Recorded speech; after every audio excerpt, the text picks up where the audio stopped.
Bismillah, elhamdülillah, və salatu və selamu alə Rasulillah və bə'd.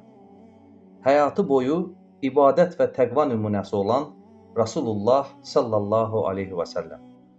Allahın tərbiyə etdiyi, ilahi vəhiy və nəzarət altında yetişdirdiyi Rasulullah sallallahu aleyhi və səlləm həyatı boyu daim bir ibadət halında idi. O, hər anını Allahın razılığına uyğun əməllərlə keçirər, fitrətən ibadəti sevərdi. Gözünün nuru namazda, qəlbinin rahatlığı isə Rəbbinə yaxınlıqda idi. Lakin o, ibadətdə həddi aşmağı da bəyənməzdi. Buna görə buyurardı: Allaha and olsun ki, mən sizin Allahdan ən çox qorxanınız və Allaha ən çox hörmət göstərəninizəm. Bununla belə bəzən oruç tutur, bəzən tutmuram. Gecələri həm namaz qılır, həm də istirahət edirəm. Qadınlarla da evlənmişəm. Kim mənim sünnəmdən üz çevirərsə, məndən deyildir. Bu, İslamın ifrat və təfritdən uzaq, orta yolu əmr etdiyini göstərən ən böyük nümunələrdən biridir. Gecənin dərin bir vaxtında isə Rasulullah sallallahu aleyhi və səlləm insanları oyadaraq belə buyurardı: Ey iman gətirənlər! Allahı çox zikr edin. Qarşıda böyük hadisələr var. Ölüm bütün həqiqəti və nəticələri ilə insanın qarşısındadır. Bu sözlər mömin qəlbləri qəflətdən oyadan bir xəbərdarlıq idi.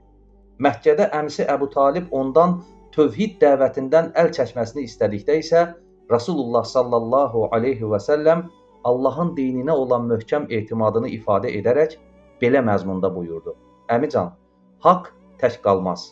Elə bir gün gələcək ki, bu dəvəti həm ərəblər, həm də ərəb olmayan xalqlar qəbul edəcəklər və həqiqətən də Allahın vədi gerçəkləşdi.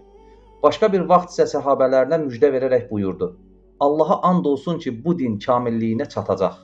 Elə bir zaman gələcək ki, insanların qəlbində Allah qorxusundan başqa heç bir qorxu qalmayacaq.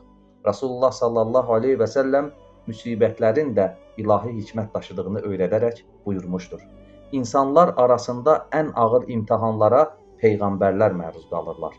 Sonra isə insanların hər biri dininə və imanına görə imtahan olunur. Mömin bilir ki, Allahın verdiyi hər bir nemət də, qarşılaşdığı hər bir imtahan da Rəbbinin hikmətindəndir. Buna görə də hər halında Allaha həmd edir. Bir dəfə Rasulullah sallallahu aleyhi və səlləmə ipəkdən hazırlanmış bir paltar hədiyyə edilmişdi. Onu qısa müddət geyindikdən sonra çıxardı və dünya zinətinə bağlanmamağın, təqvanın isə əsl zinət olduğunu öz davranışı ilə insanlara öyrətdi. Allah bizləri də Rasulullah sallallahu aleyhi və səlləmin sünnəsinə möhkəm sarılan, ibadətdə orta yolu tutan, Allahdan layiqincə qorxan və hər halında Allahın razılığını axtaran qullarından etsin. Allahumma amin. Subhanəkə Allahumma və bihamdik. Əşhədu ən la ilahə illə ənt. Əstəğfiruka və atubu ileyk.